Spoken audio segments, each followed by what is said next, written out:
Bonjour chers futurs propriétaires de garderies, j'espère que cette vidéo vous retrouve dans une super forme.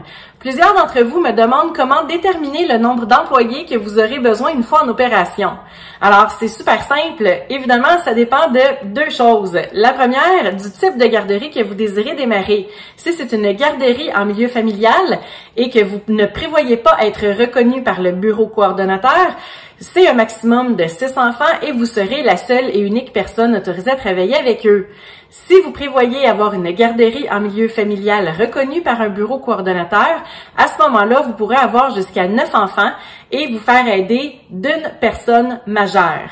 Alors, dans votre cas, vous, ça va être une personne que vous allez avoir comme aide.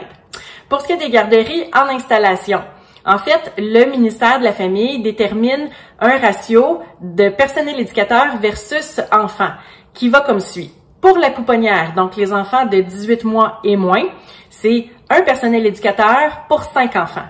Pour ce qui est des enfants de 18 mois à 4 ans, c'est un personnel éducateur pour 8 enfants. Et pour ce qui est du groupe des 4-5 ans, c'est un personnel éducateur pour 10 enfants. Alors, je vous fais un exemple ici. Admettons que vous souhaitez démarrer une garderie en installation de, je sais pas, 45 enfants. Alors, on peut se dire, OK, ben, on aurait à ce moment-là peut-être une pouponnière double. Alors, 10 enfants pour 2 personnels éducateurs. Ensuite de ça, pour le groupe des 18-24 mois, on aurait peut-être 8 enfants pour un personnel éducateur. La même chose pour le groupe des 2-3 ans. 8 enfants pour un personnel éducateur. La même chose pour le groupe des 3-4 ans. 8 enfants pour un personnel éducateur. Et pour le groupe des 4-5 ans, on pourrait avoir 10 enfants pour toujours un personnel éducateur. Alors, si vous additionnez tout ça, vous allez avoir 44 enfants au lieu de 45 parce que bon, on n'embauchera pas une personne supplémentaire pour un enfant. Alors, ça vous donne un total de 44 enfants.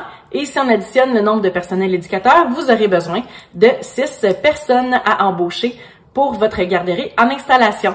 Alors finalement, qu'est-ce qui va déterminer le nombre de personnes que vous aurez embauchées? Bien, le nombre d'enfants total, évidemment, mais surtout la façon que vous allez distribuer vos différents groupes d'âge.